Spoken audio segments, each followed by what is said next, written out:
Welcome to the Phil and H Travel Podcast, Is It Worth It? Today we're going deep into the Cíes Islands in Spain, covering everything from the brutal booking logistics to the actual on-the-ground food costs and the three massive traps that ruin trips every year. We really are covering every single angle. It's a highly regulated destination, Yeah. so the logistics are intense. Yeah, exactly. So if you're planning a trip and want the honest, is it worth it verdict before you book, follow the show on Spotify or Apple. Right, because you definitely want to know this stuff beforehand. For sure. Okay, so picture the scenario for a second. You've just stepped off a ferry. Okay, I'm picturing it. And the smell of the boat's diesel engine is kind of fading, and it's being replaced by this incredibly crisp, salty breeze. And right ahead of you is this perfect, sweeping crescent of pristine white sand. Like powdery white, yeah. Exactly. And the water lapping at the shore is this striking, almost unbelievable shade of pale turquoise. Like, it's so clear that even from 50 feet away, you can see the tiny ridges in the sand rippling under the surface. Which is such a wild visual for Europe. Right. And you look around, and there are literally no cars anywhere. No massive, ugly resort towers casting long shadows over the beach. No souvenir stands. Just raw nature. Yeah, just you, that impossibly white sand and these quiet walking trails winding up into the pine-covered hills. If I just showed you a photo of this place without any context, your brain would immediately be like, oh, I'm looking at the Caribbean. Yeah, you'd think Bahamas for sure. Or maybe, I don't know, the Virgin Islands. Exactly. But it's not. No, it is the ultimate visual trick. It's the kind of image that just ends up plastered across, a million vision boards. Right. It looks like that quintessential, untouched paradise that everyone is constantly searching for, but assumes just doesn't exist anymore. And that visual trick is exactly why, for years, people have whispered about this very specific place as the ultimate European hidden gem. Oh, the hidden gem label gets thrown around a lot here. It really does. In fact, it frequently gets crowned by major publications as quite literally the best beach in Europe. But there's a huge twist to this paradise. A very bureaucratic twist. Seriously, before you can even attempt to buy a ticket to get on the ferry to reach this white sand, you have to pass a strict government checkpoint. Which trips so many people up. If you do not have the officially sanctioned digital paperwork in your hand, you do not get on the boat, period. No exceptions. None. There's no negotiating. You can't, bribe the bouncer. You are totally locked out. It completely redefines the concept of a gated community. It turns it into a gated ecosystem. A gated ecosystem. I like that. Yeah, what we're looking at here is a destination that demands a level of compliance that most travelers associate with, like getting a complex visa, not going to the beach. So today, we are auditing the Cíes Islands. For anyone who hasn't obsessively scoured maps of the Iberian Peninsula, these islands sit just off the coast of Vigo, which is a major port city in the Galicia region of northwestern Spain. Yep, up in the northwest corner. And we have compiled a mountain of research for this deep dive. Traveler reports, logistical data. Basically, we are breaking down every single aspect of this trip. The good, the bad, and the very confusing. Right. We're covering the logistics, the very real costs, the physical layout, and most importantly, the cold, hard reality of what it actually takes to step foot on that sand. Our mission today is to give you, the listener, the ultimate unfiltered verdict. Because honestly, the golden age of just waking up, throwing a towel over your shoulder, and spontaneously showing up to a world-class beach, it might be coming to an abrupt end. It really feels that way. And that broader shift is what makes the Cíes Islands so compelling to analyze right now. They aren't just a quirky, heavily regulated travel spot. No, they're like the testing ground. Exactly. They represent the absolute vanguard of global tourism. We are watching the front line of a massive battle between preserving a fragile natural environment and the overwhelming pressure of modern mass tourism. And the weapon the local government has chosen isn't like a $200 entry fee. No, it's a strict, digitally enforced quota system. So let's tackle the biggest misconception right out of the gate. If you take away only one thing from this entire discussion, it should be this contrarian claim. The Cíes Islands are not a hidden gem. Not at all. Treating them like a secret discovery that you've somehow magically stumbled upon is the fastest way to completely ruin your trip. The hidden gem label is not just inaccurate, it is outdated by about 2 decades. Seriously? 2 decades? Yeah, we have to go all the way back to 2007 to understand the genesis of the current situation. A major British newspaper published this highly influential piece that explicitly crowned Praia de Rodas, which is the main spectacular beach on the islands, as the best beach in the world. Wow, not just Europe, the world. The world. They didn't say it was a nice beach or the best in Spain, best in the world. And in that era of early digital sharing, that label stuck like superglue. I can only imagine the absolute panic in the local environmental offices when that article dropped. Oh, it must have been chaos. It's so ironic. Getting named the best anything in a major publication is often like the worst possible fate for a delicate ecosystem. And the aftermath was entirely predictable. Demand absolutely skyrocketed. Everyone wanted that perfect postcard-worthy photograph to prove they had been to the best beach on Earth. Right, for the early social media flex. Exactly. The sheer volume of human traffic descending on this small archipelago became unsustainable almost overnight. Which makes sense. It's not a big place. No. And the foot traffic was eroding the dunes, the waste management systems were overwhelmed, and the very thing that made the islands beautiful was basically being trampled to death. So the government had to step in.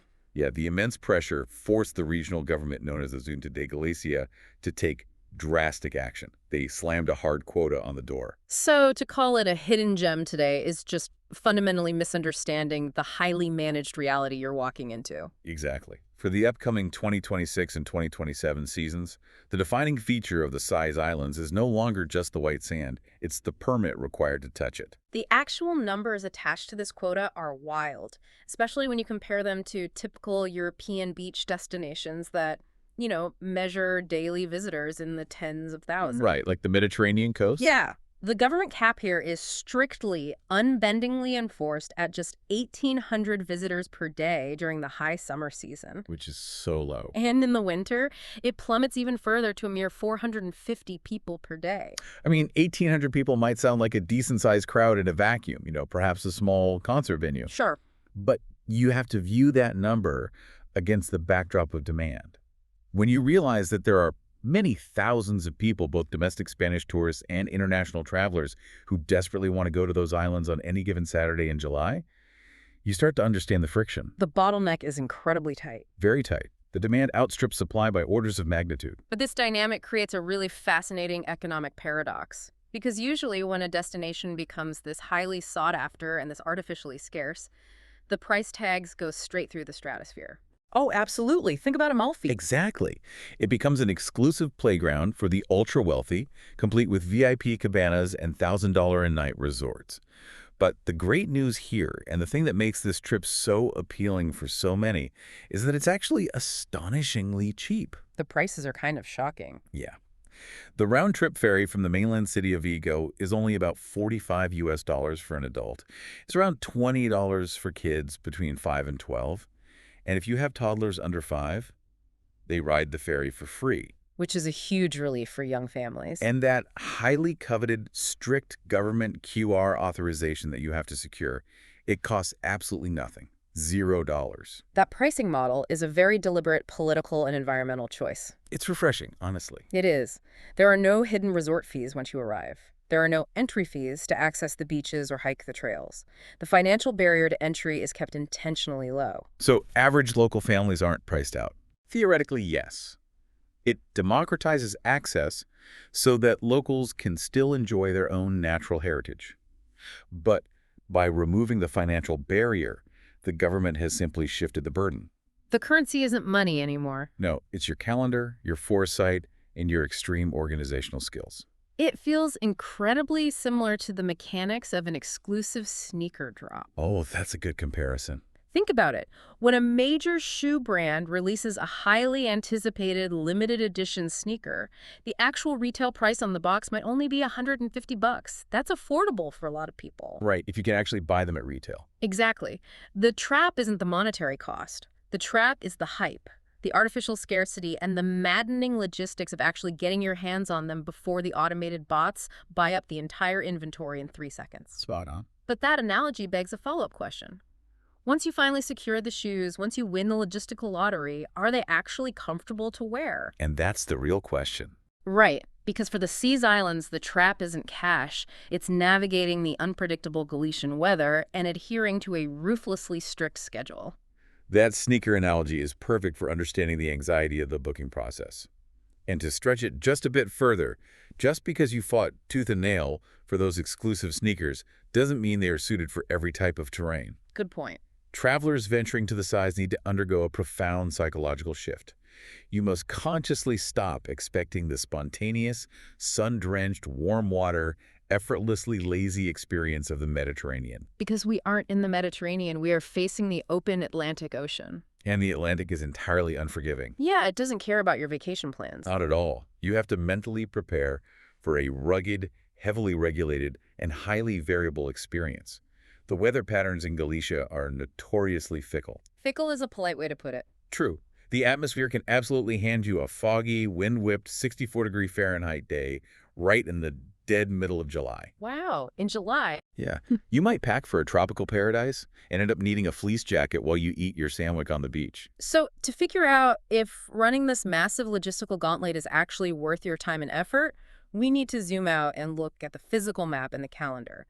What exactly is this place we're trying to access, and when is the mathematical best time to actually pull off this trip? Well, if we look at the geography, we're dealing with a small, very compact archipelago consisting of 3 main islands. Okay, 3 islands. Up north, you have Montegodo, which translates to Sharp Mountain. In the middle, you have O'Farrow, which means the lighthouse.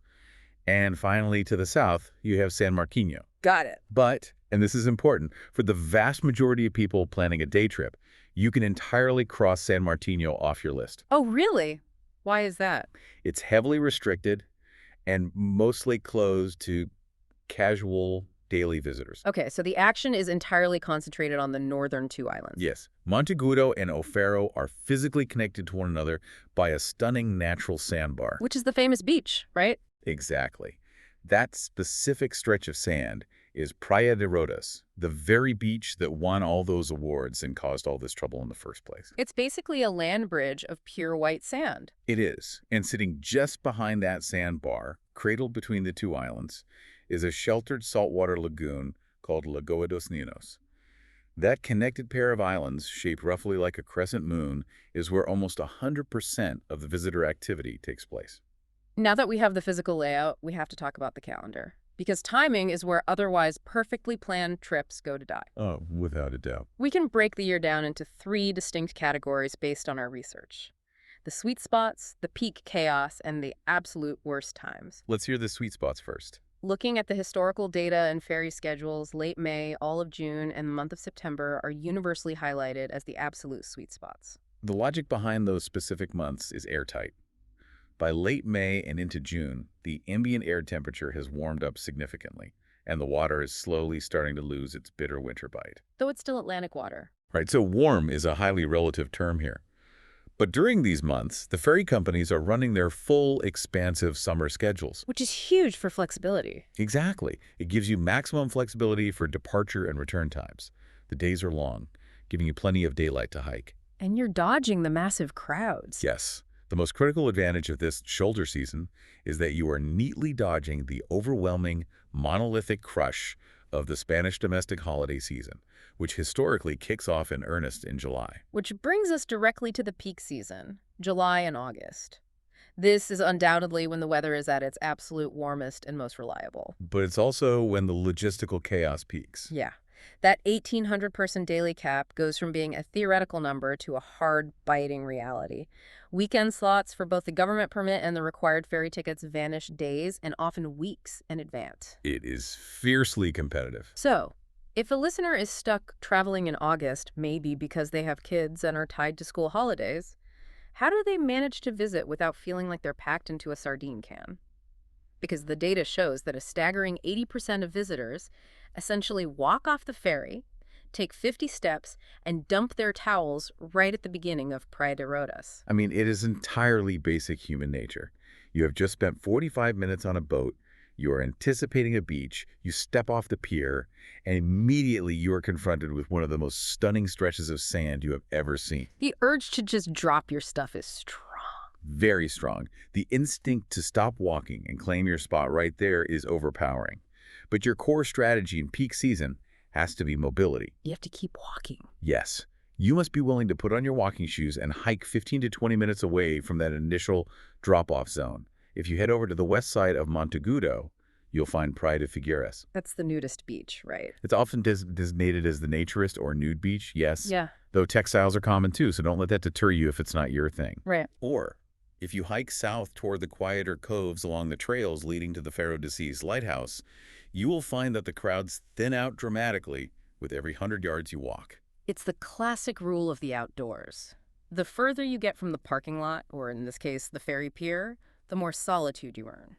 And it's important to remember that the 1,800-person cap is doing its job. It ensures that the island as a whole never, ever reaches that awful, shoulder-to-shoulder, completely overrun level of crowding you might see in a place like Benidorm or major Mediterranean resorts. Because there's enough physical space. Right. The beaches are spacious enough to absorb 1,800 people comfortably. The problem is the pinch points. Specifically, that first 100 yards of the main sandbar and the single, solitary beach kiosk nearby. Oh, I bet that kiosk gets destroyed. It will absolutely get slammed between noon and 4 p.m. when all the morning ferries have unloaded their passengers simultaneously. If you avoid those pinch points, you avoid the crowds. That makes total sense. Now, what about the absolute worst time to attempt this trip? The consensus is pretty clear. November through March is a massive gamble. A huge gamble. The daily government cap drops to 450 people, but realistically, you wouldn't even come close to hitting that number on most days because the ferry cancellations become incredibly frequent.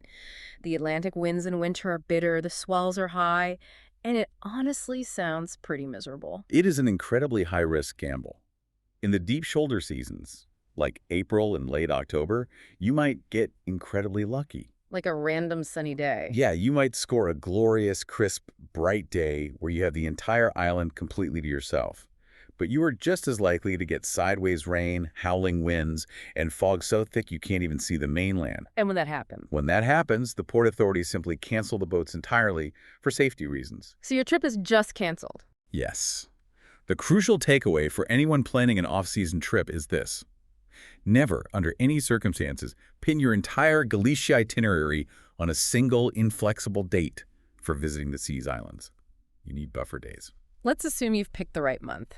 You know to keep walking past the first crowded stretch of sand. But the actual journey of getting from your hotel to that pristine beach, what we might call the front-loaded friction of the trip, is wild. Let's dig into the first impressions and the reality of arrival. The journey for almost everyone begins in the city of Vigo. Specifically, you will be departing from the Estación Marítima de Ría. This is the main, bustling maritime terminal located right on the central waterfront. So it's a busy place. It's a highly active, functional port. And this terminal is precisely where the traveler's anxiety tends to spike. The research details this incredibly chaotic, almost absurd choreography that you have to perform just to get on the boat. Oh, the digital dance. Right. You are standing there with a free QR code generated by the Xunta government on your smartphone, and you have to match that code perfectly with a paid ferry ticket that you bought from a completely separate private ferry company. Two unlinked systems. Exactly. You are dealing with two distinct, unintegrated systems. And heaven help you if you didn't screenshot that QR code before leaving your hotel, because cell service inside a concrete maritime terminal packed with hundreds of anxious tourists can be incredibly spotty. It is, without a doubt, a frustrating bureaucratic filter. It sounds like a nightmare. But I would argue that this friction serves a vital, almost psychological purpose for the traveler. Really? How so? This process forces you to be highly intentional about your day. You can't just stumble onto the boat hungover at noon. Furthermore, the system forces you to commit to a specific return boat time right at the very start of your day, before you've even left the mainland. You have to predict exactly how long you will want to stay. That is incredibly stressful. Committing to a 6:00 p.m. return boat when I don't even know if I'm going to love the island or freeze to death seems like a recipe for anxiety. It induces a bit of planning stress, certainly. But the fascinating thing is that once you clear that bureaucratic gate, once your codes are scanned and you actually step onto the deck of the ferry, the anxiety begins to evaporate almost instantly. You can finally relax. Yes. The 45-minute crossing across the Ria de Vigo, which is a massive flooded river valley, is genuinely spectacular. What do you see on the ride? You sail out of the industrial port, you pass under the sweeping architecture of the Ronde Bridge, and you weave your way around the bateas. Oh, the mussel rafts. Exactly. These traditional wooden, grid-like mussel rafts floating out in the estuary, which are the lifeblood of the local economy. It's a beautiful transition from the urban to the wild. And then comes the big reward.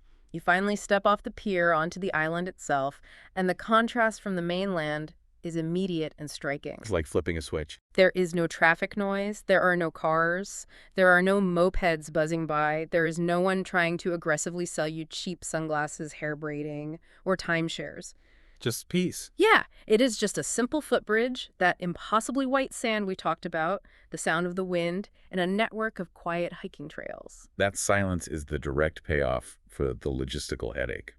The friction you endured on the mainland actually buys you that peace on the island because there is no commercial infrastructure, there is no upselling on the seas. No one pushing $5 waters on you. Right. There's no commercial pressure to buy another drink or rent a more expensive chair. Once you are there, you are entirely reliant on your own 2 feet. The raw environment dictates the rhythm of your experience, rather than a resort manager trying to maximize revenue per guest. Which brings up a very practical question about base camps and accommodation. If there are no massive resorts, no boutique hotels, and no Airbnb apartments on the island, where exactly are you supposed to sleep? It's a very short list. The options are startlingly binary. You either pitch a nylon tent on the island itself, or you get a standard room back across the water in the city of Vigo. Let's break down the reality of those 2 tiers. For the backpacker, the purist, or the extreme budget traveler, the single, exclusive, legal way to sleep on the islands is to book a spot at the Camping Isla Cíes site, located on Monteagudo. And how much is that? It is a relatively short, scenic walk from the main beach, and a pitch for your tent runs roughly $13 to $20 a night. Wait, $13 to $20. That is an unbelievable bargain for what is essentially prime oceanfront real estate in a national park. It is an incredible financial value, and it buys you the ultimate priceless luxury. Having the entire island almost completely to yourself at sunrise and again at sunset, long after the last ferry has taken the massive day tripper crowds back to the mainland. Oh, that sounds amazing. You get to experience the island the way it was meant to be seen. But the massive caveat is that this $20 buys you absolutely zero physical comfort. Right, you're camping? You are sleeping on the ground, in a tent, exposed to the Atlantic elements. If a storm rolls in, you are going to feel it. And for the 95% of people who do not want to sleep on the hard ground, the city of Vigo becomes your mandatory base camp. And the hotel pricing dynamics in Vigo are truly fascinating to dissect. They really are. For mid-range travelers, a solid 3- or 4-star hotel located near the marina or nestled in the historic old town will run about $70 to $120 a night during the shoulder seasons. Very reasonable. Yeah. Families who need more space can secure a nice apartment for roughly $110 to $170 a night. And getting an apartment is often absolutely vital for families because having a kitchen fundamentally changes your daily budget. Definitely. But while looking at the data, I noticed a truly bizarre paradox. Vigo hotel prices naturally spike on weekends in August. It makes total sense. But they also experience a massive, wild price spike right in the middle of December. Why is a coastal city jacking up prices in the dead of winter? It's a brilliant piece of civic engineering, actually. Yep. Yeah. Over the past several years, the city government of Vigo has invested tens of millions of euros into becoming one of Spain's absolute premier destinations for spectacular, over-the-top Christmas light displays. Christmas lights. Yes. They string up millions of LED lights, create massive illuminated structures, and it works flawlessly. It draws enormous domestic crowds from all over Spain throughout December and early January. Oh, wow. So you end up with this highly unusual dynamic where the city is packed, vibrant, and quite expensive in December, which is particularly when the Cíes Islands, sitting just offshore, are at their absolute quietest, coldest, and least accessible. The city thrives while the islands sleep. That is such a weird, hyper-local quirk that a standard booking algorithm would never warn you about. You just wonder why your mid-December hotel is $300. Exactly. Now, what if you are a luxury traveler? You want high thread count sheets, room service, the works. A high-end stay in Vigo will run you between $180 and $300 a night. But it is explicitly noted that there are 0 luxury options on the island itself. No glamping, no boutique eco-lodges, nothing. And this limitation highlights a crucial philosophical point about the inherent value of the Cíes Islands. The absolute inability to build a 5-star resort or construct an exclusive beach club with private cabanas and bottle service is exactly the mechanism that protects the integrity of the destination. It keeps it wild. Yes. The strict, unyielding national park protections ensure that a billionaire arriving on a private yacht and a broke college backpacker arriving on the public ferry have the exact same physical experience once they step off the pier. They both have to deal with the same sand and cold water. They have to walk the exact same dusty trails, they have to swim in the exact same freezing water, and they have to use the same public facilities. It acts as a phenomenal social equalizer, which is a massive reason why this destination scores so incredibly high in value for budget-conscious travelers. I genuinely love that. You can have all the money in the world, but it cannot buy you a faster ferry, it cannot heat up the Atlantic Ocean, and it cannot buy you a shortcut to the lighthouse. Everyone sweats the same. If we are talking about survival, we have to talk about food, groceries, and local etiquette. Because if you aren't staying in an all-inclusive resort, you are entirely responsible for feeding yourself.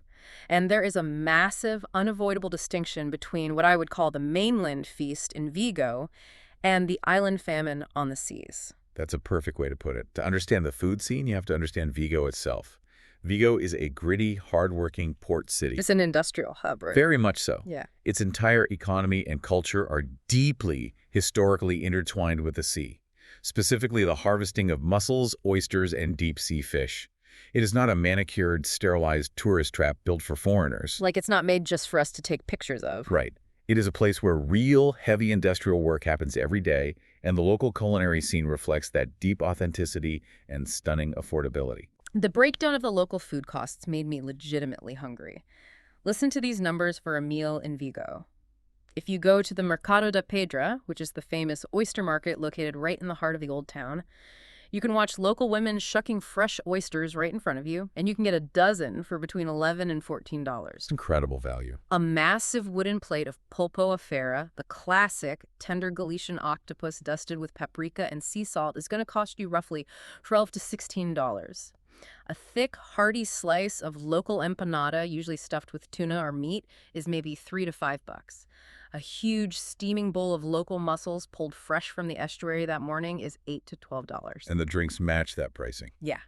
You can wash all that seafood down with a beautiful glass of local crisp Albarino wine for maybe $3 or $4, or grab a cold Estrella Galicia beer for $2.70, or even a Menú del Dia for $13 to $18. It represents an almost unbeatable value proposition in modern Europe. You're eating incredibly fresh, world-class seafood at wholesale source prices because the supply chain is literally right outside the restaurant window. But the moment you board that ferry and cross the water to the island, the culinary vibe completely and totally changes.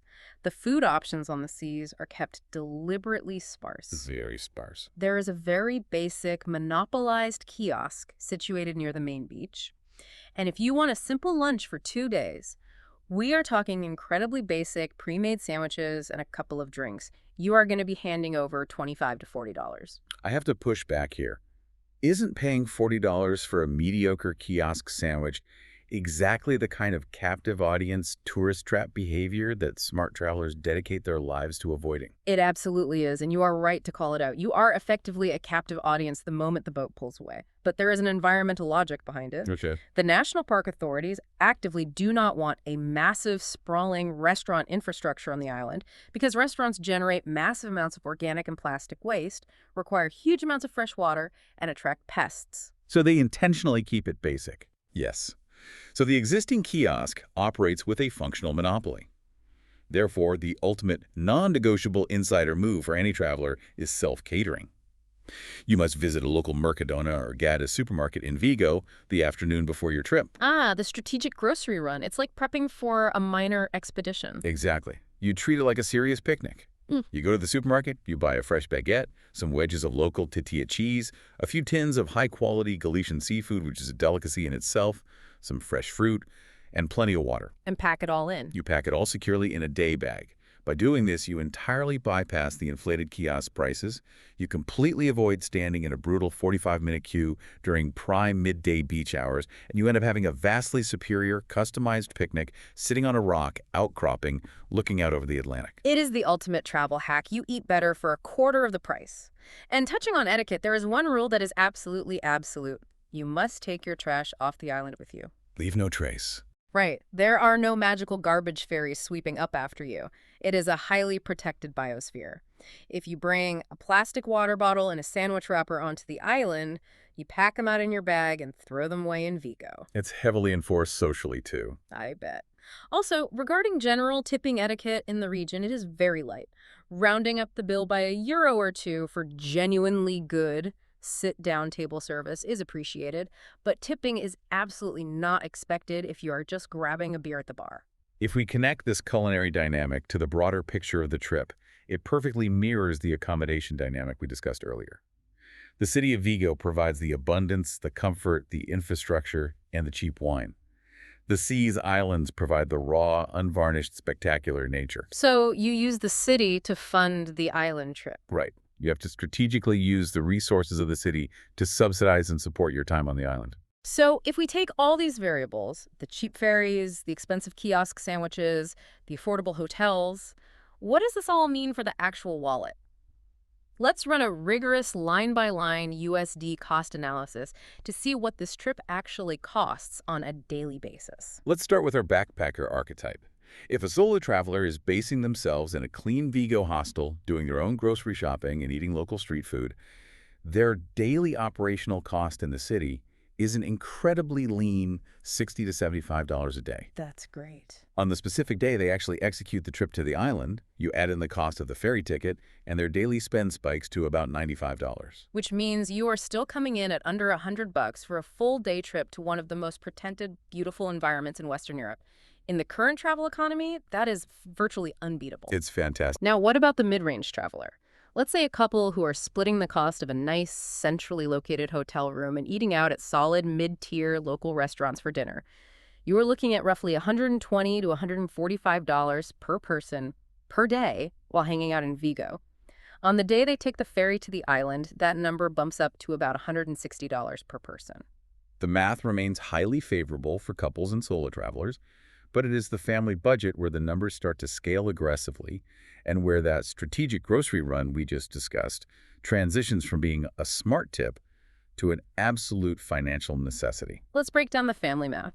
For a standard family of 4, 2 adults and 2 kids over the age of 5, a normal day exploring the city of Vigo, eating decent meals, and paying for an apartment sits around $260 to $320 total. Still pretty reasonable for 4 people. Right. But on the day you go to the island, the logistics bite you. You are buying 4 separate ferry tickets, which totals about $128 just for the transit across the bay. So that single island day jumps to between $380 and $450. That's a big jump. And if you are doing a standard 4-day trip to the region, a family is looking at hitting around $1,100 to $1,500 total. That is a vital insight. The marketing headline is always, ferries are only $45. But when you scale that cheap ferry for a family, that $128 transit cost becomes a significant line item. It adds up fast. And that is exactly why you cannot afford to compound that cost by wasting $80 on overpriced kiosk sandwiches when you arrive. Executing the grocery run is the literal difference between finishing your vacation, feeling like you got an incredible savvy deal, and going home feeling like you were ruthlessly nickeled and dimed at every turn. And for the luxury traveler who is booking the nicest available hotel suites in Vigo and eating at high-end seafood restaurants, you are hovering around $450 to $550 a day. But to reiterate your earlier point, all that money still can't buy you a VIP cabana on the sand. Not a chance. Finally, it's worth noting the digital nomad demographic. Vigo is surprisingly affordable for long-term remote workers. The total living cost, including rent, food, and co-working spaces, is estimated at $1,500 to $2,100 a month. Which is incredibly competitive for a coastal European city right now. It is a massive, attractive perk for someone who wants a vibrant Atlantic base with cheap seafood and access to gorgeous islands on quiet Tuesday afternoons. The overarching value proposition of the Galicia region is incredibly strong. It is cheaper than the Mediterranean coast, it is culturally rich, and the food is phenomenal. Yeah. But that value only holds true provided you do not fall face first into the massive logistical potholes that surround the Cíes trip. Which provides the perfect pivot to the most crucial part of this entire discussion. These aren't just minor inconveniences, right? No, these are trip-ruining pitfalls. I love it when problems are so common they get formal names. Yeah. We're going to break down the 3 named logistics traps so that absolutely nobody listening to this ever falls victim to them. Let's start with the big one. Trap number 1, the permit before ticket trap. This is undoubtedly the most common and, frankly, the most financially and emotionally devastating mistake a traveler can make. Because they just assume they can buy a ticket and go. Right. The underlying mechanism of this trap is that there are two entirely independent, unlinked administrative systems that you, the tourist, must force to align perfectly. Good luck with that. Yeah. On one side, you have the free QR authorization code issued directly by the Xunta regional government. On the other side, you have the actual physical ferry seat that you must purchase from a private, for-profit maritime transport company. So the trap springs when people just go online, buy the ferry ticket, and assume they are fully cleared to travel like they would for any normal boat ride in the world. Exactly that. They buy the $45 ticket and consider the job done. Or conversely, they go to the government website, secure a free permit for a Tuesday, but when they go to buy the ferry ticket, they realize all the boats for Tuesday are completely sold out.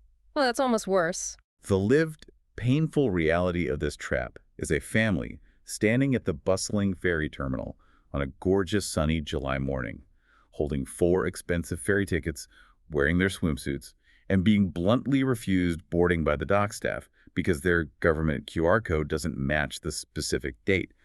Or worse, they never knew they needed a QR code in the first place. That is absolutely brutal. You lose the entire day of your vacation, you completely lose the cash you spent on the non-refundable tickets, and because it's the peak summer season, everything is fully booked, meaning you probably can't even rebook for later in the week. Your chance is just gone. Gone entirely. The mechanical fix for this is rigid and non-negotiable. Step 1, you get the free Xunta authorization first. Step 2, you immediately confirm that the exact date and boat you want actually has physical capacity. Step 3, you buy the ferry ticket that very same minute. And step 4, you screenshot everything because the terminal Wi-Fi will fail you. That is the only way to navigate it. Secure the permission, then buy the transit. Now, trap number 2 is equally stressful, though it happens at the other end of the day. It is known as the last boat trap. Oh man, just reading the logistics of this one gives me sympathetic anxiety. It sounds exactly like the tension of trying to escape a collapsing level in a video game just before the countdown timer hits 0. That is a highly accurate comparison. When you successfully navigate trap number 1 and book your ferry to the island, you are simultaneously forced to commit to a specific hard return departure time. Right. Let's say you pick 6:15 p.m. There are no later sweep boats. There are no just one more trip ferries. If you miss your designated time slot, and it happens to be the final ferry of the evening, the island effectively shuts down and locks its doors. And as we established earlier, the island has no hotels, there is no taxi rank, there is no Uber, and there's absolutely no backup plan. None. And if the single rudimentary campsite happens to be fully booked for the night, which it always is in summer, you have a massive expensive problem on your hands. What do you even do? You are facing the prospect of organizing a forced, highly expensive private water taxi rescue mission from the mainland, assuming you could even find a captain willing to fire up their boat and come get you in the dark. Or you are facing an unplanned, illegal, and extremely cold emergency sleep out on the beach. The research notes that the specific trap almost always springs on people who decide to hike out to the Faro de Cíes lighthouse. It is a stunning, winding trail, but it's a solid 2 to 3 hour round-trip hike. It takes longer than people think. Right. People get out there, they are mesmerized by the panoramic views of the ocean crashing against the cliffs, they completely lose track of time, and suddenly they realize they have 25 minutes to make a 40-minute walk. They end up literally sprinting over rocky terrain, carrying beach bags, desperately trying to beat the boat. And often twisting an ankle in the process. The fix here is wonderfully old school. You take your phone, you set a blaring alarm for 45 minutes before your scheduled departure, and you make sure you are standing on that concrete dock 15 minutes early. You do not, under any circumstances, play a game of chicken with the last boat of the day. You will lose that game of chicken every single time. Airtime logistics do not care about your vacation schedule, which transitions us perfectly to trap number 3, which is perhaps the most frustrating because it is entirely out of human control. The weather cancellation trap. This is the wild card. We are not dealing with a calm, predictable inland lake. We are on the edge of the open Atlantic Ocean. The ferry captains can and will simply halt all operations if heavy fog rolls in or if the swells get too dangerous. And the statistical risk of a weather cancellation rises exponentially the moment you move past September. From October straight through to March, the Atlantic dictates the terms. So if you book a trip then, the trap springs shut when a traveler builds their entire week-long Galicia itinerary around this one specific island visit, effectively putting all their emotional eggs in one basket and booking a single, highly inflexible date in the middle of winter. If the boats are grounded by the port authority that morning, The day simply does not happen. There is no appeal process. You are just stuck standing in the rain in Vigo. Yes, looking at the island you can't reach. The strategic fix for this is all about intelligent itinerary design. If you are traveling in the shoulder or off-season, you must schedule your Cíes visit for the very first available day of your stay in Vigo. Oh, to give yourself a buffer. Exactly. That way, if your Tuesday trip gets washed out by an Atlantic storm, you still have a buffer. You might be able to pivot, let the weather clear, and rebook for Thursday. You never, ever make the Cíes Islands your sole, inflexible reason to visit the region. Okay, assuming you have dodged the bureaucracy, you've set your alarms, and the weather holds, let's shift our focus from the abstract logistics to the visceral reality on the ground.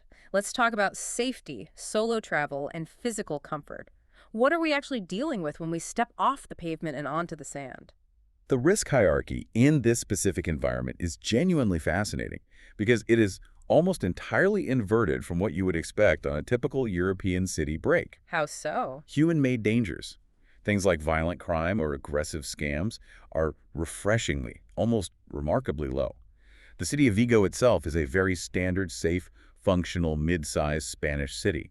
You apply standard, baseline common sense. Right. You watch your pockets in crowded pedestrian zones like the Rua do Príncipe, especially on a Tuesday afternoon when a massive 4,000-passenger cruise ship has just docked and flooded the streets with distracted tourists. Yeah. But violent crime directed at visitors is extremely rare. Right. The real danger here isn't other humans trying to take your wallet. The real danger is the sheer indifference of nature. The physical boundaries are absolute. That is exactly the mindset you need.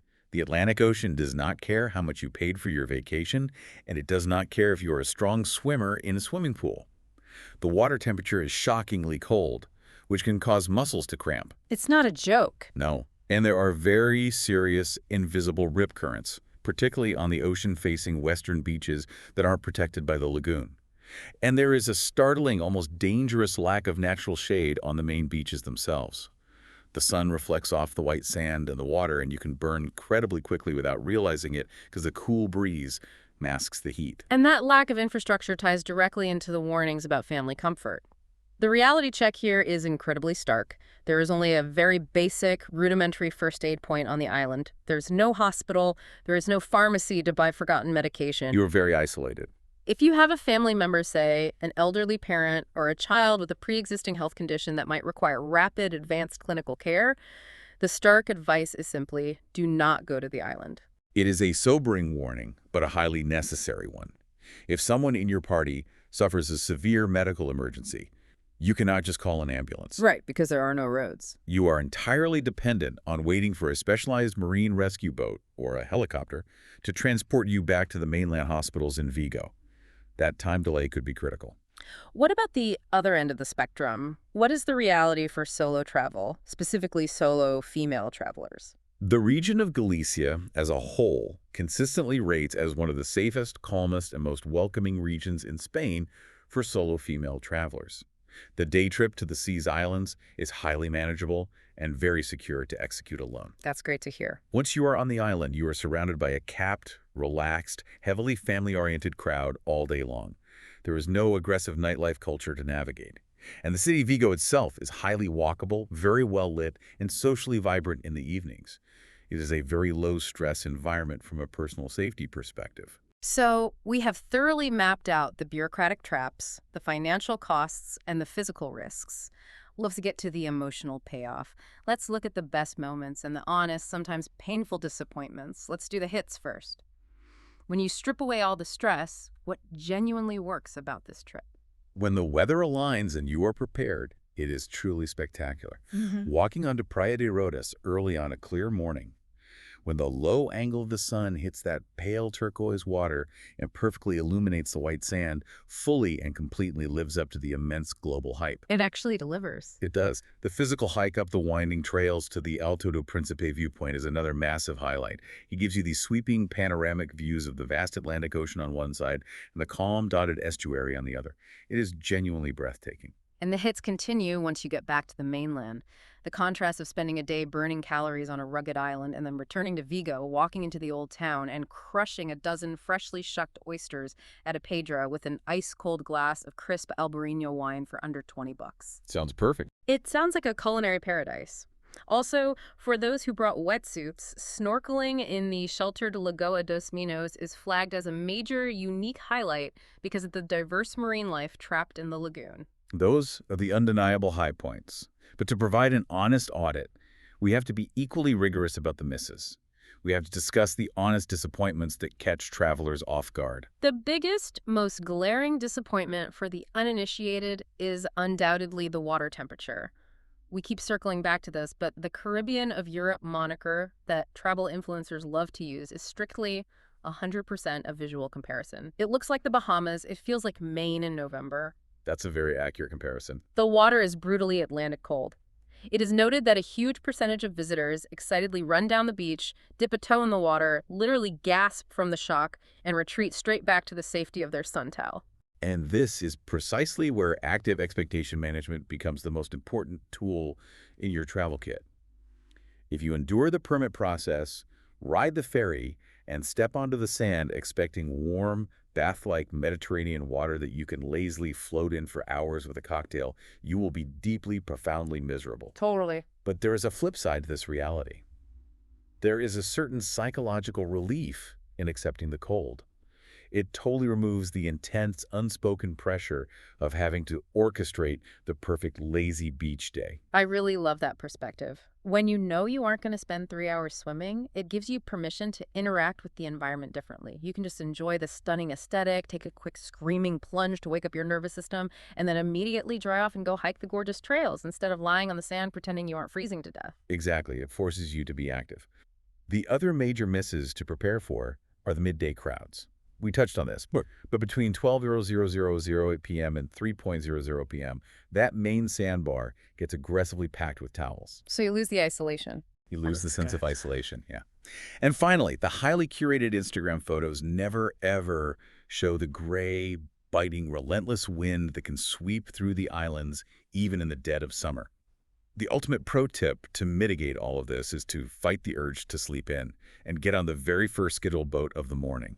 You get those empty beach shots, you secure your spot, and you are hiking the trails by the time the massive crowds arrive at noon. Now, if a listener has absorbed all of this complex QR codes, the freezing water, the lack of medical facilities, the potential for fog, and decided that the logistics just sound way too rigid and stressful, what are the alternatives? Are there easier ways to experience this part of the world? Absolutely. If the size demand too much admin, there are two distinct alternatives that offer a different balance of effort and reward.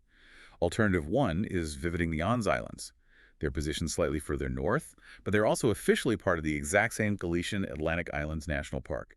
You reach them by taking a ferry from different mainland towns like Vigo or Porto Novo. Do they have the same strict rules? They do. Cíes operates on the exact same permit and daily cap model. The ferry costs roughly the same amount, maybe $40 to $48, and the Atlantic water is just as bracingly cold. So what's the difference? Well, there is one crucial defining difference. Unlike the seas, which were totally depopulated, the Cíes Islands feature a small, permanent, historically rooted village. There are a couple of actual functioning restaurants serving incredible octopus.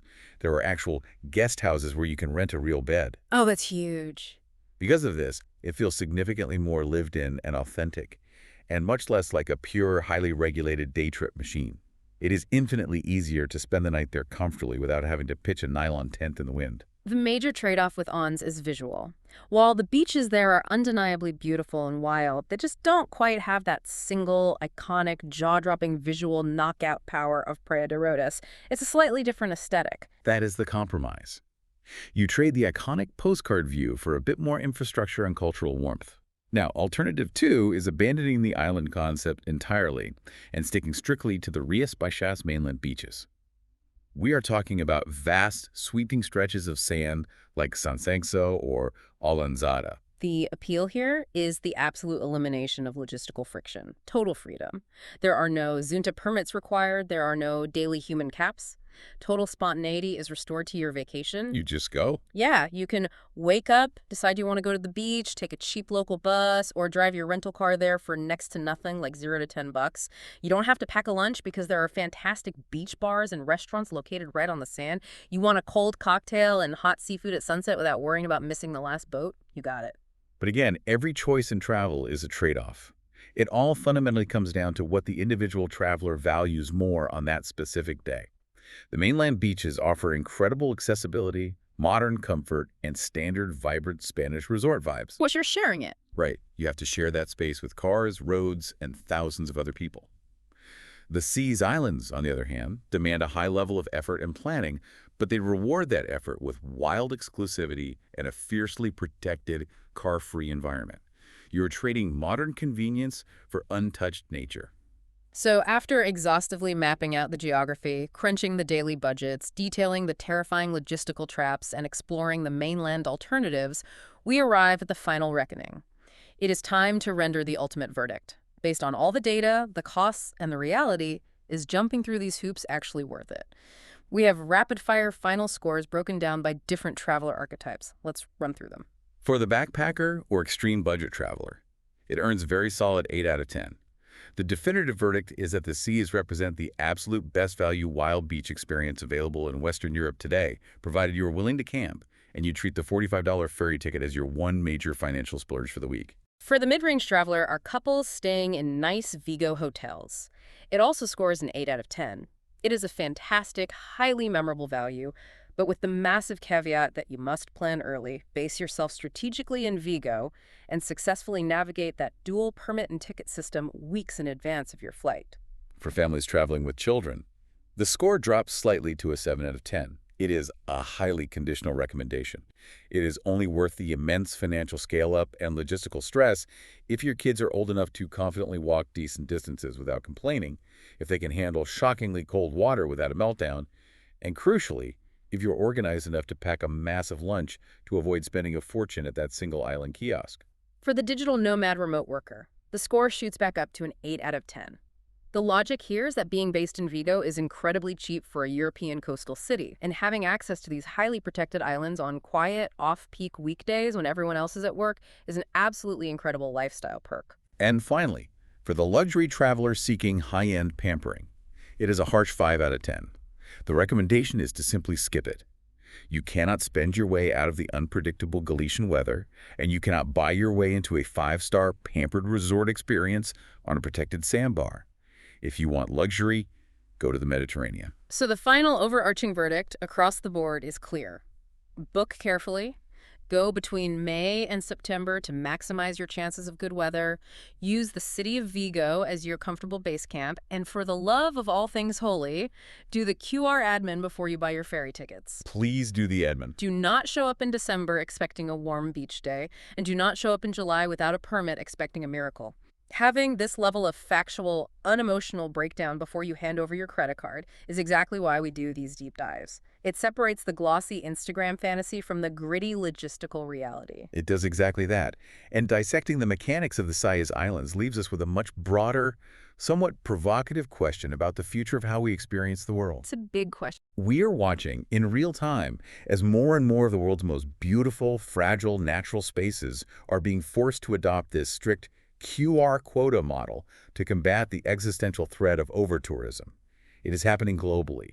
The Cíes were just 20 years ahead of the curve. It's true. From Venice charging entry fees to the massive national parks in the U.S. requiring timed entry permits just to drive your car in, the gates are going up everywhere. The era of free access is closing. So the ultimate question we have to ask ourselves as travelers is this. Are we witnessing the permanent death of the spontaneous road trip? Will the travelers of tomorrow need to be certified project managers, armed with spreadsheets and multiple booking apps, just to go sit on a beautiful beach for the afternoon? It is a truly wild thought to process. The days of just following the sun are over. Now you have to follow the algorithm, refresh the browser, and pray you catch the permit drop. I want you, the listener, to seriously think about how this fundamental shift changes your own future travel plans. Are you willing to do the intense administrative work required to earn that pristine white sand? Or are you perfectly happy heading to the accessible mainland, skipping the permits, and enjoying an easy afternoon at the beach bar? The underlying X-ray of modern travel is getting a lot more complicated, and the friction is only going to increase. It really is. The muddy waters of modern travel logistics are everywhere, and they are rising. But hopefully we cleared some of that fog for you today, gave you the exact playbook to avoid the traps, and showed you how to actually enjoy the trip. Think about that pale turquoise water, but remember the digital checkpoint waiting for you before you pack your bags. If this gave you the honest verdict you needed, follow the show. New episodes drop every day. That is the honest verdict from Phil and H.